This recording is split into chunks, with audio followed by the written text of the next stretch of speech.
Hey everybody, I have a question. Why the fuck is Jeff Ross on Broadway? Hey everybody, it's Jeff Ross, the Roast Master General. I'm coming to Broadway with my new solo show, Take a Banana for the Ride. I can't believe this is happening. You know Jeff Ross, the offensive shock comedian whose whole bit is just making fun of people. Face it, Shaq, you are gigantic.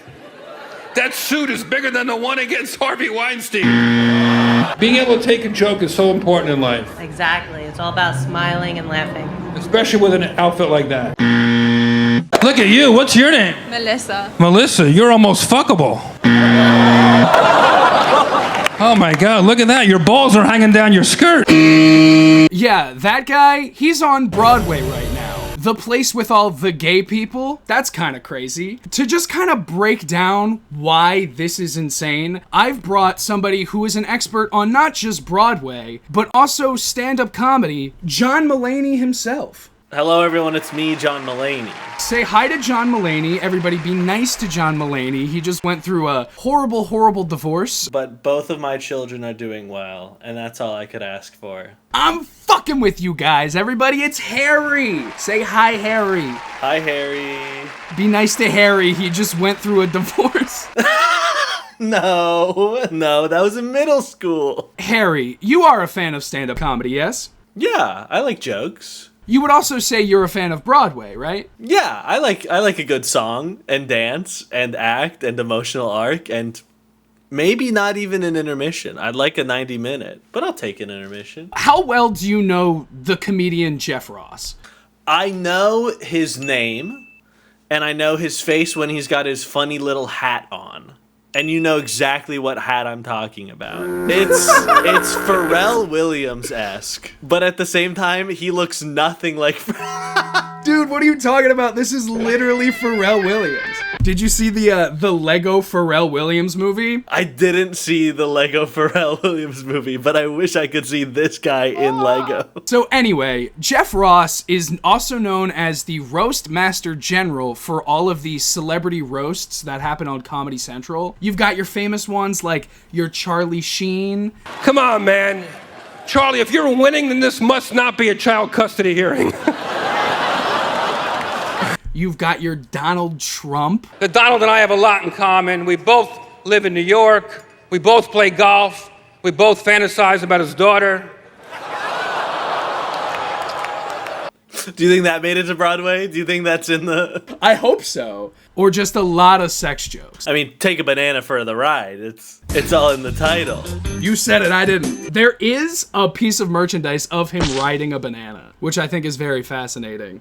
Now, comedians being on Broadway is not something that's new. I've seen both of Mike Birbiglia's stand-up specials that he's done on Broadway live, and what I think Jeff Ross is trying to do with this show is the Mike Birbiglia thing. But the difference between Jeff Ross and Mike Birbiglia is actually a likable, compelling guy, whereas Jeff Ross is kind of a fucking ogre. Is Broadway ready for the Roast Master General? Who's to say? Who knows? I don't think so. I don't think they're ready at all. Will we ever be ready? This 90-minute performance is the result of a 30-year journey in comedy. Wow. A cathartic mix of dangerous jokes, touching family stories, and even live audience roasting from the roast master himself.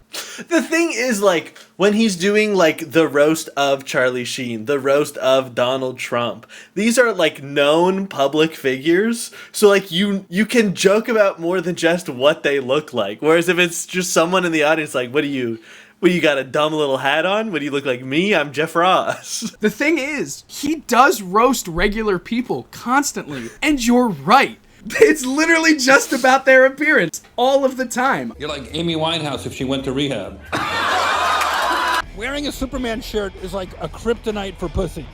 Generally speaking, yes. Compared to the Spice Girls, this is the bland girls. Wow, I wouldn't fuck you with his dick. Nobody in the Broadway community gives a fuck that Jeff Ross is on Broadway. So the seating chart for tomorrow kind of looks like this. Oh! Oh wow, this is for tomorrow. This is for tomorrow. The 7:30 p.m. show for tomorrow is almost completely empty. They're just gonna close the mezzanine, because why? What's even the point? Just put everyone down in the orchestra. Oh my gosh. The front row tickets that are available right now are costing $209. Wow. Who is gonna spend $200 to see fucking Jeff Ross on Broadway? It's Broadway!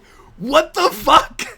$800 for Denzel Washington and Jake Gyllenhaal. Horrible prices, but fucking whatever. It's Denzel Washington and Jake Gyllenhaal. This is fucking Jeff Ross riding a banana, and I think there's gonna be a dog in the show because all of the promotional material has a dog in it. They're bringing me back in. I'm interested. They should lead with that. They should say Dog on Broadway featuring Jeff Ross. For those of you that don't know, Broadway shows have something called rush tickets and lottery tickets. For lottery tickets, you can enter the day before for a chance to win a ticket to the show. They also have something called rush tickets where you can go in person and wait outside a theater for a chance to get really, really cheap tickets, anywhere from like $30 to $60. There's a website where you can go and see how long people are going to be waiting in line for said shows. Most shows you're going to be waiting in line for a while. If you look at Maybe Happy Ending here, it says the first person in line was there at 4:30 a.m. Mamma Mia, the first person in line was at 5:45 a.m. Same thing with Oh Mary. Just in Time, somebody was there at 5:30. So you would think that people would be waiting in line for the chance to get cheap tickets to any Broadway show. But if you look at the Jeff Ross show, 0 people in line at 9:55 a.m.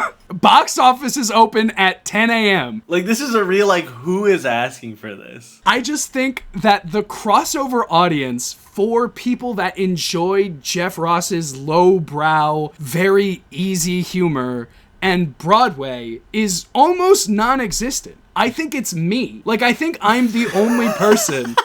So the last thing I wanted to take a look at was the merchandise that they're going to be selling at the Jeff Ross show. We have a hat that says DFWTJ. I don't know what the fuck that means. Maybe I would if I saw the show. I'm gonna guess that it's Don't Fuck with Thomas Jefferson. And he loves Hamilton and just can't wait to share the theater with Daveed Diggs. Then we have the Jeff Ross logo t-shirt. Classic. I don't know who's gonna be walking around rocking the Jeff Ross Broadway t-shirt. Me. Then we have the Jeff Ross mug with a little doggy on it. A little German Shepherd. I can't tell what that says. World beater energy. And then we also have this dog bandana with Jeff Ross's name on it. I couldn't think of anything I would want my dog to wear less than a Jeff Ross bandana. Well, what if your dog was named Jeff Ross? Oh, well, then that's perfect. All right, well, it's been fun. This has been a funny thing to just sit and laugh about. But there's no way that we would ever go see this show in person. That's not something that I would ever consider doing. We would have to be really, really, really fucking stupid to think it would be a good idea to go see Jeff Ross's Broadway show. Well, We made it. hi.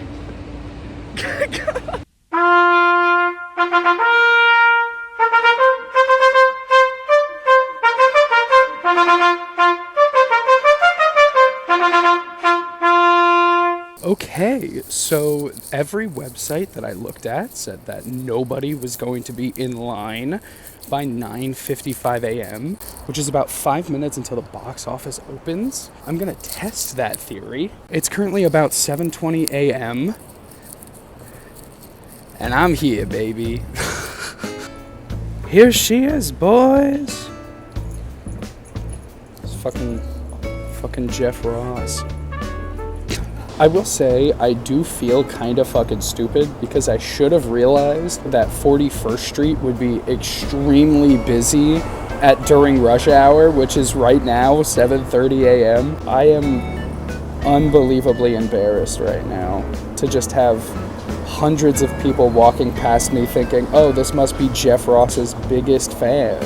He's waiting. He's first in line, super early in the morning to see Jeff Ross on Broadway. I hate filming in public. I gotta do it from Mr. Ross.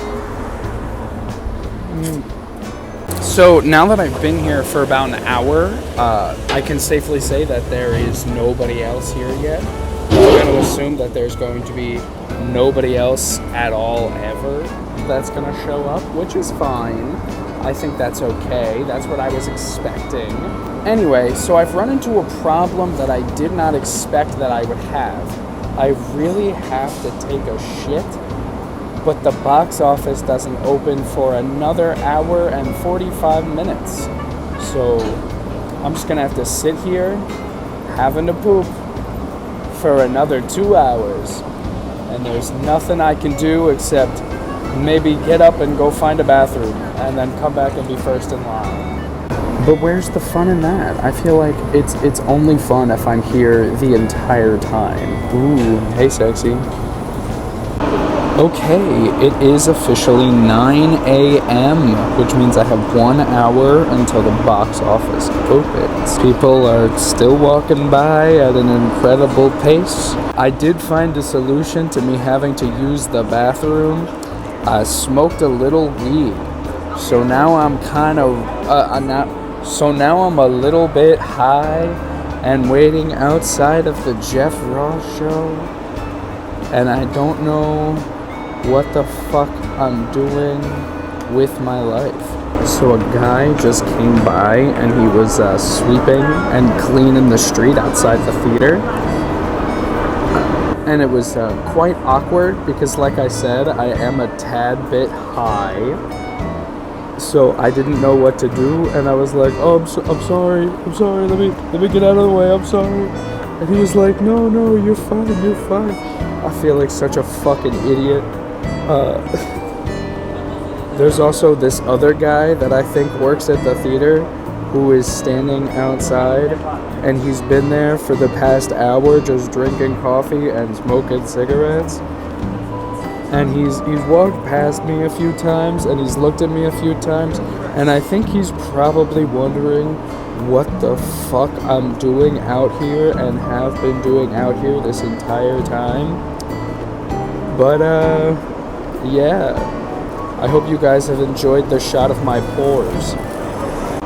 But yeah, anyway, there's still nobody else in line. I'm still the only person here, like I thought. I think I'm still gonna be the only person here by the time the box office opens in like 45 minutes, which is what was expected, but also, I don't know, it's kind of lonely out here.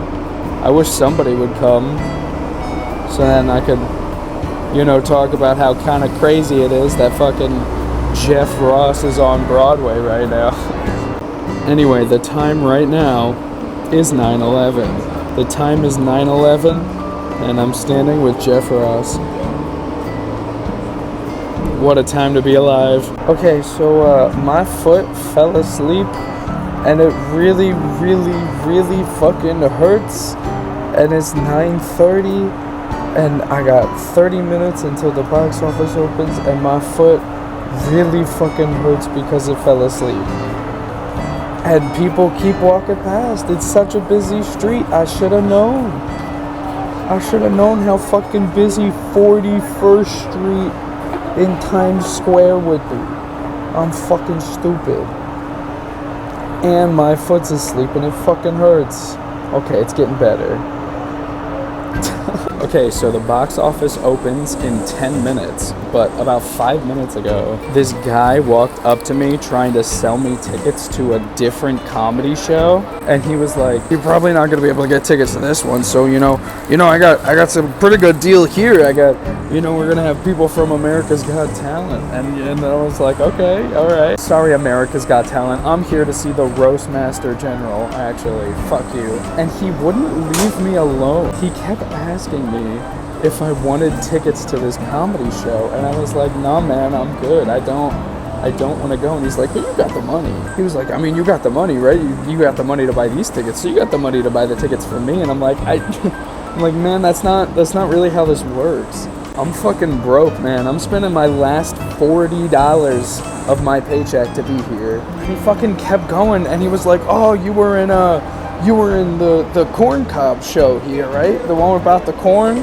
Because I'm at the Nederlander, and this is where Shucked was. So the guy thought that I was a cast member of Shucked because of my hat. My I think you should leave corn cob TV hat made this guy think that I was a cast member of the musical Shucked. Honestly, I should have fucking played along because that would have been really, really funny, but I didn't. He also saw my shirt, which is for Smash the Musical, and he was like, oh, that shouldn't have closed. And he was like, did you see that? And I was like, yeah, I didn't see it. And then he asked me if I saw Boop, and I said, yeah, I didn't see Boop. And then he was just standing here talking to me about Boop and Smash and Shucked, and then afterward pivoted to try to sell me these fucking comedy tickets again. And I was like, no, I don't fucking want the comedy tickets. I'm here for Jeff, baby. I'm here for fucking Jeff Ross, not for your stinky little America's Got Talent comedians. Anyway, box office opens in like 5 minutes. I'm the only one here. I've been the only one here. Nobody else wants to see this fucking show. Okay, so I got the tickets. I got us as close as possible, so we are orchestra row C. I'm hoping that it's possible that we might be roasted. And if we're not roasted, I'm gonna be really mad. I'm gonna be wearing a sling, so hopefully Jeff Ross sees that and goes, oh, why is this guy wearing a sling? What happened here? What's the story over here? I hope that happens. That would be really funny to me. Okay, that's it. I gotta go to my doctor's appointment, but I'll see you guys later.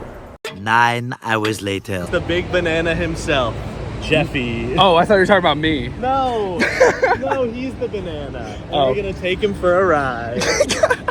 What doesn't kill you, Jeff Ross, makes you funnier.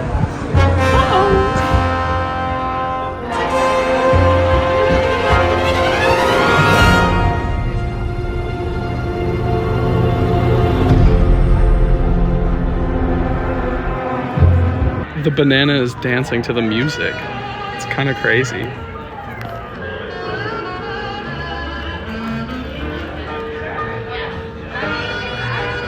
Oh, where'd it go? It's gone. No! Bring the banana back! Yes! Jeff Ross is playing Hide the Banana. Oh, there he is. Oh.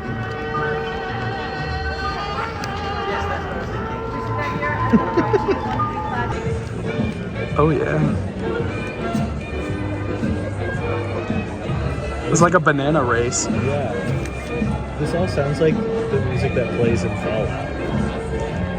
It's probably because it's like jazz. You're correct. It is. Chicken guy. Again.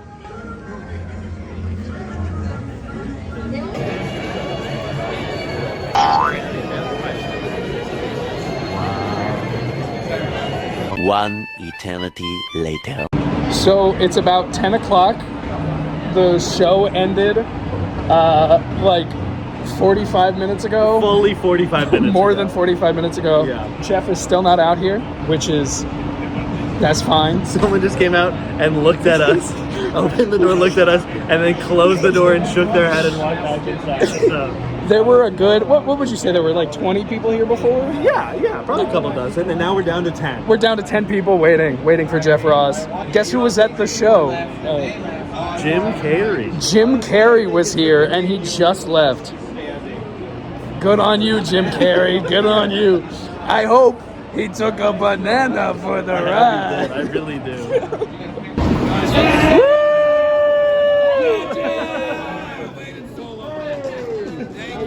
How you doing? Thank you. Great. This might work better actually. Thank you so much.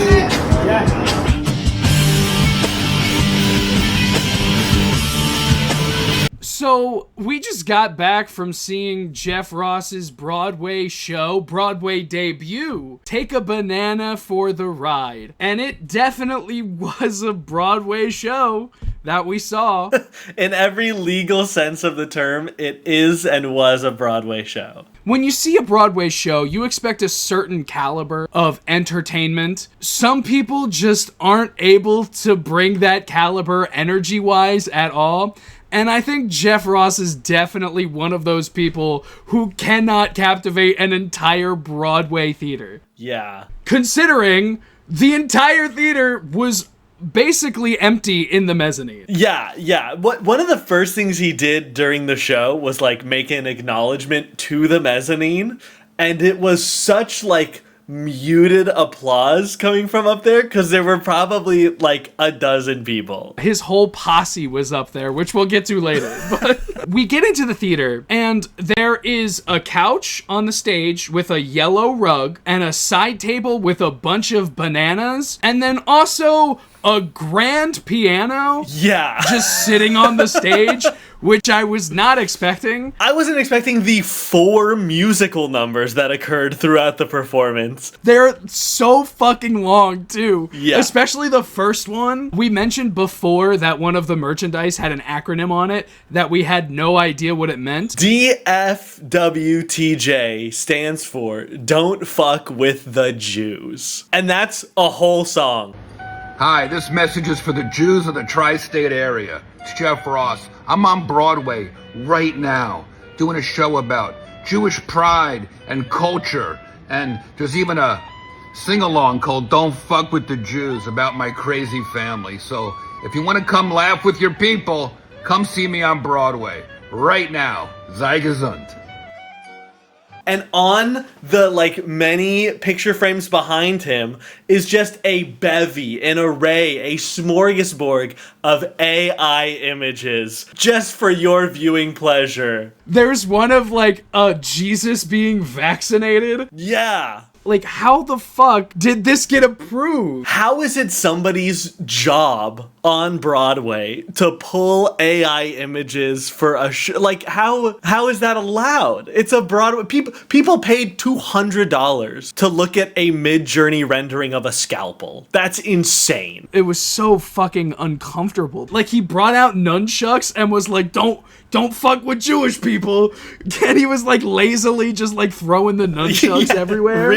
Really half-hearted with the nunchuck throwing. I think that's like the major takeaway, is that it felt like he did not want to be there at all. So much of the show is just him like wandering throughout the stage. I think that because he normally does the roasts where like there's a podium, so you can like, you have something to anchor you, you have something that you can like physically grab onto if you need to, you can lean on it, you can like shake it if you're really emphasizing a point. And when he doesn't have any of that and he's just got the little lav mic on, he just kind of meandered throughout the entire 90 minutes. There were certain points where he like hit a mark that he was supposed to be at. Like there was this weird fucking snow effect where it just started snowing on like a small section of the stage, and he hit his mark every time. He knew where he needed to be for that. He hits that mark and he's like, "Dad, if you're listening, give me a sign." And then some snow starts to fall. And it's like, oh, this is very clearly a cue in the show. This is not a like work of fiction where like a fictional character is asking for a sign.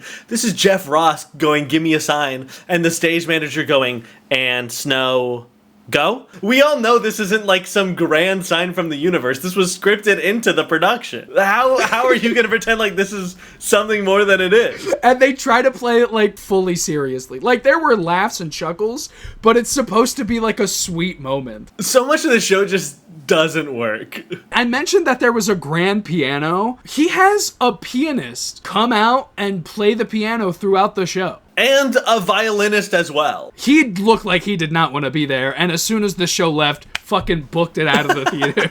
A heavy theme of the show was Jeff Ross dealing with death. And for me, it felt like, how do I make a Broadway show that isn't just me doing stand-up work? Like how Mike Birbiglia was able to do it. Mike Birbiglia tackles serious topics and also does stand-up at the same time. It gets to a place where I don't consider Mike Birbiglia's stand-ups that he's done on Broadway to be stand-ups. They are one-man shows. This felt like Jeff Ross was trying to make a one-man show, but the only way that he could feel any kind of emotion is talking about his dead parents, friends, and dog. Yeah. There are so many people who he talks about dying in this show, and so much of the show is just like things that they did that he was also there for. His dead comedian friends like telling their jokes, or his dead parents reading their love letters to one another. His dead grandpa would like always say these things and would do these funny little things, and he'd tell all those stories. It was just like a collection of people who died that Jeff Ross was there for, is kind of what the show feels like. He tells this story about his grandfather and how he had this ring that was a bolt on a German submarine. Yeah. And it was like the only German submarine that was ever caught during World War II by the United States. And I was like, oh my God, the grandfather was like a part of the Legion that captured the German boat. No, he was just a guy that was working at the shipyard who was like, oh sweet, a Nazi bolt, I'm gonna take that. And then he wore it as a ring for the rest of his life. He talked about his mom's boobs a lot. Oh my God, he kept talking about how his mom had giant tits. And I'm not joking, like those are the words he used. It made me a little uncomfortable every time. This show is labeled as like dangerous jokes, but also like heartfelt moments. None of the jokes were dangerous at all. They were just like kind of edgy a little bit. Yeah. The most risque joke is definitely when he talks about Gilbert Gottfried passing, and he talks about Gilbert Gottfried's like final stand-up show with him, and how Gilbert Gottfried made a joke about wanting to skull fuck his dead grandmother. Again, the most risque joke in the show is somebody else's joke that he's telling. That's so much of the show. The only times I laughed out loud were when he was saying somebody else's joke. He said a Norm Lewis joke that was very funny, and I laughed because it was a Norm Lewis joke, not because it was a fucking Jeff Ross joke. Me when I mix up Norm Lewis and Norm Macdonald. Oh, did I say love Norm Lewis? Macdonald Fuck. in Phantom of the Opera. Fuck, dude, I do that every time. Do you want to know why? Anyway, we're talking about Jeff Ross, who's named after his grandmother, who owned a catering hall in New Jersey. And she was sort of the queen of catering, it seems like. Honestly, if you're gonna be the queen of anything, why not be the queen of catering? It's honest work. Everyone, you got to do a wedding somewhere. Why not do it with Jeff Ross's mom? Half of the things that Jeff Ross were saying were just memories of his grandmother or like his friends. Like there were no jokes. It's not that it wasn't like the jokes weren't landing. It just there wasn't a punchline there. And that was kind of odd. The thing that got me the most is like throughout the show he talks about like his mom dying, his father dying, his grandpa dying, all of his friends dying, his dog dying, so many people in his life dying. And then at the end he gets into like him having cancer. When they were getting ready for chemotherapy, one of the questions that he was asked was, have you ever felt like you wanted to self-harm? And he says no and starts to tear up, and then the person asks, and do you feel like you have a good support system? And he starts crying and doesn't answer the like blubbered out an answer. And I thought that where it was going was like, oh, he's been the support system for so many other people in his life, and now at his critical moment he doesn't have that around him, and that's why he started crying. But he started crying for everyone else in the hospital, and then on the screen shows up like his sister taking care of him, and his aunt taking care of him, and Rob Lowe and his kid taking care of him, and like he's like, all these awesome people. Dave Chappelle's up there. It's just like, and I had so many awesome friends who helped me out during it's like, what? So then where were we going with this? Why? How is the emotional arc of the show? I knew so many people who died, and all my friends are pretty cool. Like, how is that the emotion? There's no arc there.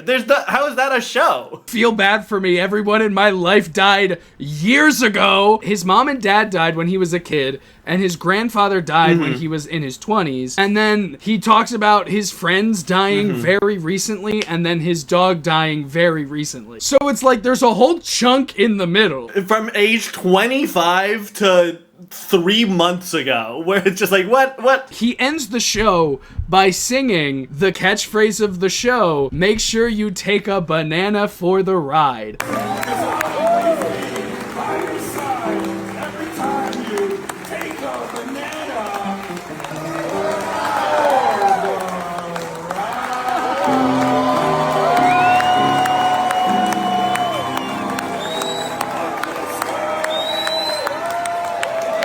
And in case you were wondering, his grandfather would give him bananas when he was going on the bus.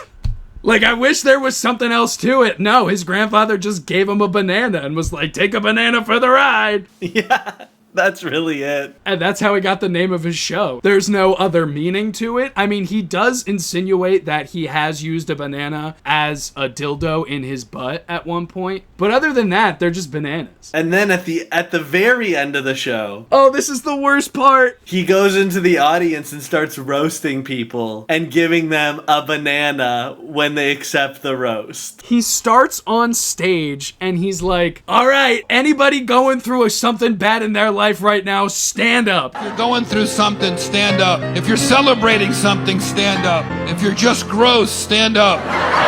And nobody fucking stands up. And he goes, anybody, stand up. And then people start standing up and he goes around the audience. He's asking people, so what's going on in your life? And I'm not joking. Almost every single person is like, no, nothing much, I'm doing pretty good. But he said, if something is going wrong in your life, tell me and I'll roast you to make you feel better. But nobody had any problems, at least problems they were willing to share. So he would just like kind of roast them a little bit. It was a lot of like, and your outfit ugly.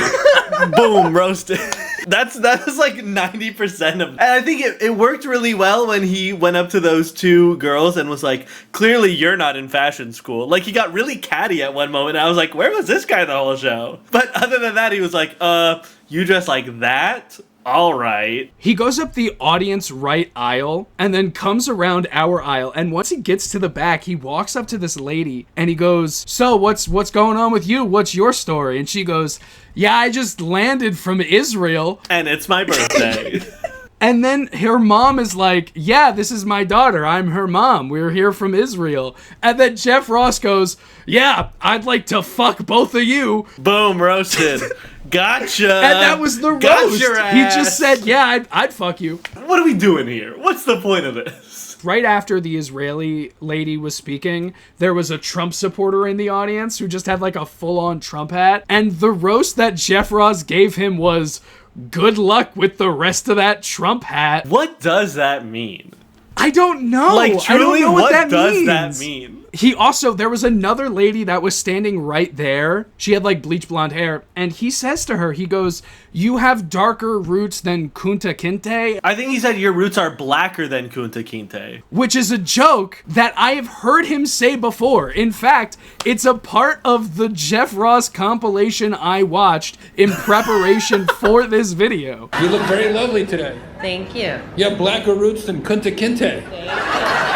And I was gonna include it in this video, but now I have to. I'm sure that anytime he sees anyone in a slightly floral shirt, he goes, what are you, the freaking manager at Tommy Bahama? Yeah, because guess what he fucking said to me?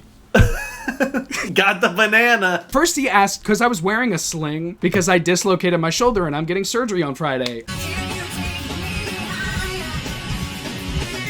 So he goes, so what happened? And I told him what happened, which is I was on the escalator at Port Authority and somebody pushed me and I dislocated my shoulder. And he looks at me and he goes, yeah, it sounds like a fake story. Which is like, you're one of very few people who actually came to him with a problem in your life. And he was like, this bullshit. Okay, sure. And then he looked at my shirt and went, manager at Tommy Bahama, here's a banana. And he threw it at me. And then that was it. That was my roast. I was like, there's so much that he could have done, but this man is obviously so fucking drunk that he's not paying attention to anything that's happening on stage. I did love the person in front of us who he was like, what's your story? She's like, well, this is my 85th Broadway show. And he was like, oh, well, how does this one rank in those? And she went, it's very unique. Which was honestly funnier than anything he said on the stage. She's right. It's a unique show. Uniquely bad. Probably in her top 80 shows she's seen. I actually cannot express how bad the show was. Like, I know a lot more facts about Jeff Ross's life now, but I don't really feel like I know what he believes any more than I did going into the show. He never gave us anything to connect to except for something that everybody experiences. The death of their parents, the death of their friends, and the death of their dog. And don't even get me fucking started on the fucking sappy. He plays the In the Arms of an Angel commercial music on the piano and then does a sappy slideshow of his own dead dog. And his own 2 feet.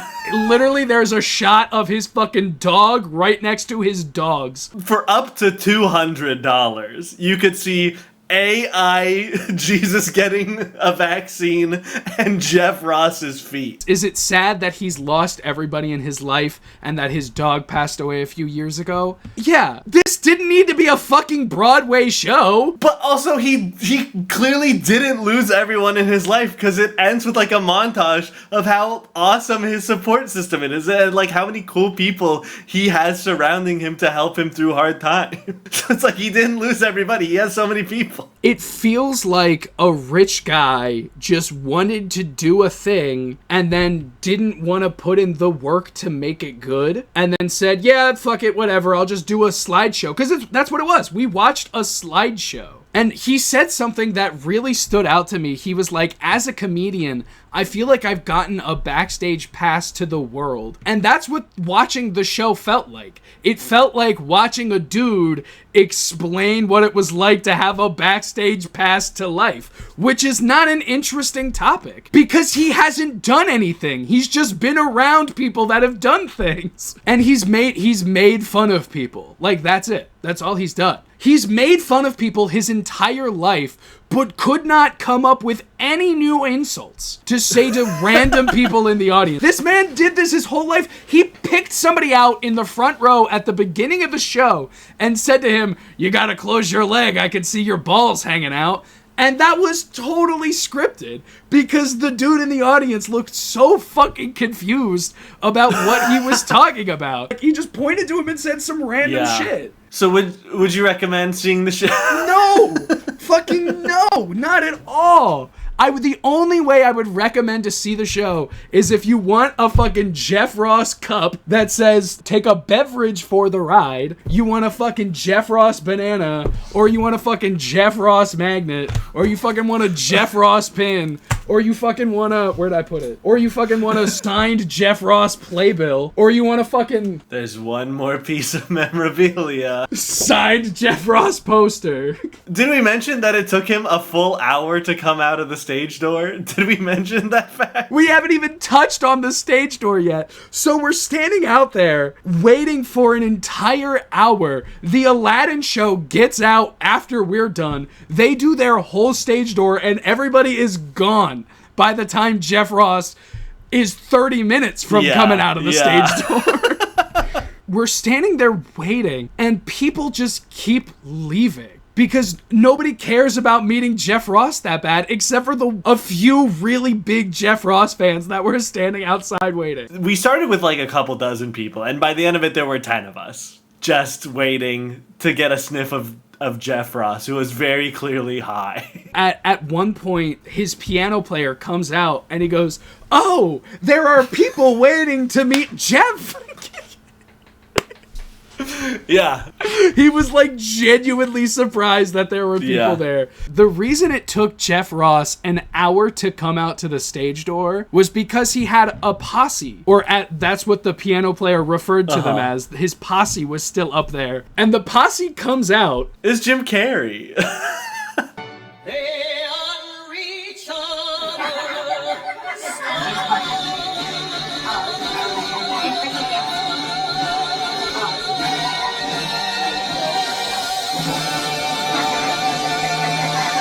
It was fucking Jim Carrey. I would rather hang out with Jim Carrey for a half hour than sign 10 playbills. But just sign the 10 playbills and then you can go back to hanging out with Jim. We did speculate of whether or not one of his dogs would be in the show because the dog is all over the merchandise. Like it's just Dog City. His dog comes out at the very end of the show while everyone is giving him the obligatory standing ovation. His dog comes out and everyone starts cheering for the dog and we're howling with the dog. He's trying to get his dog to howl and the dog is not howling. it takes him like a good minute to be like, come on, do the thing, howl. There was a lot of howling during the show. I had to have howled at least 10 times. Probably at times I shouldn't have, but I still did it. I'm not even joking. Every single joke he makes about the dog is how it's a German Shepherd and he's Jewish and that he has a Nazi dog. Every single joke about his dog is about how the dog is a Nazi. Which I feel like you can definitely make a joke or two being like, I'm Jewish and I have a German Shepherd. Comedy and shit. Like, that's an easy setup. I don't think it's enough for 20 minutes of jokes. Out of 5 stars, Harry, what would you rate Jeff Ross Take a Banana for the Ride? I would give it, out of 5 stars, 1 banana. It's on a different grading scale. Yeah, it sucked. It was bad. Don't waste your money. Here's the interesting question, is if you got a free ticket, would you see it again? Yeah. You would? I would say it again just so I could be there in a sling again. Just so I could make him feel like he's in Groundhog Day. I will go back as much as possible. If people keep buying me tickets to the show, I will be there every single night. Just so I can make Jeff Ross feel like he's going fucking insane while he dances around the stage high as fuck. Would you see it again if you had the option? I don't think I would. I think if I got a free ticket, I wouldn't go. I feel like I've gotten everything I need to out of the show, and I can let it be. I don't need it. Did you read his whole bio in the playbill? I did not. Is it bad?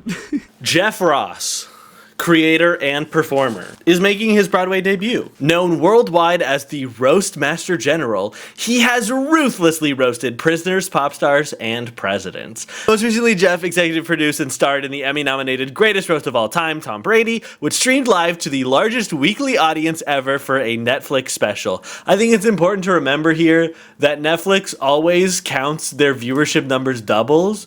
Like, they always assume that 2 people are watching whenever anyone is streaming their thing, which is very funny. Jeff uses his stand-up specials to spotlight social issues he cares deeply about, including Jeff Ross roasts criminals, filmed in a maximum security jail, Jeff Ross roasts cops, and Jeff Ross roasts the border, filmed on both sides of the Mexican border fence in the Rio Grande Valley.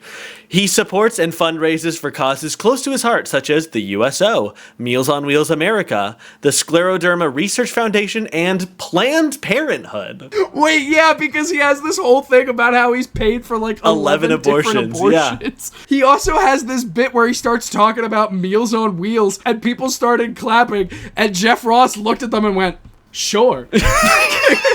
Why would you? This is my show. They're not here. I'm not Meals on Wheels. What are we doing?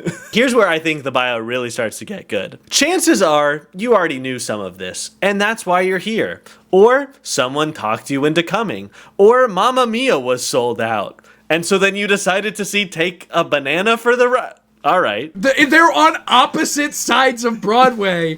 The fucking Mamma Mia's at the Winter Garden, which is at like 53rd, and we were on 41st. They're not even close to each other. They're it's not like it's right next No. door. Either way, you probably feel pretty cool sitting here reading this playbill like you're at some classy event in a fancy theater. I first started writing and performing an early version of this show almost 30 years ago, but I didn't quite have the emotional fortitude to finish it. I didn't realize his dog and best friends died 30 years ago, too. My close personal friend, Norm MacDonald, who recently passed 29 years from now. Recent events in my life gave me the push to bring it back, but let me warn you now, it might get a little wild. If you like your comedy watered down, now's your chance to sneak out and give your ticket to a homeless person who needs air conditioning. This was the most watered down comedy show I've ever seen in my entire life.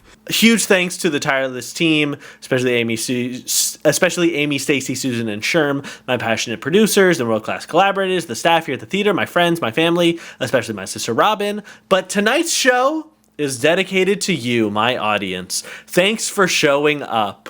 Which is a really funny thing to write in your bio when your theater is at like 50% capacity. Thanks for showing up is so sad. That's so sad. Okay, I gotta get ready. It's almost showtime. I love you already, Jeff. Anyway, this show fucking sucked. Don't see it.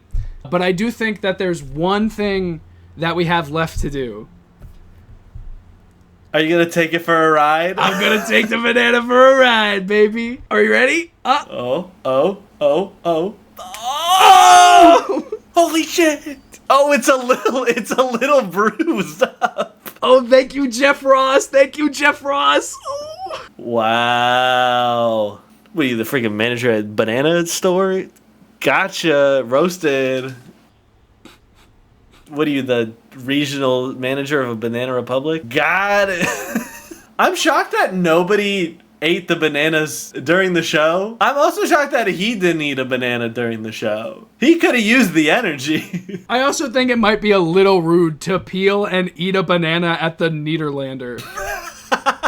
That's where Newsies was, okay? You can't just eat a banana at the theater that Newsies was at. What would Jeremy Jordan say? All right, everybody. Thank you for watching. Harry, tell the people where they can find you. I'm on youtube.com/home, and that you'll find me there. Wow, on the homepage? If you go to the search bar and you just type all 3 words of my name, then you'll find me. Anywhere you look, if you type Harry James Miller, I'm probably there. All right, fuck you guys. I'm not doing that. Much like Jeff, I already love you. And don't forget to take a banana for the ride. Bye. Bye.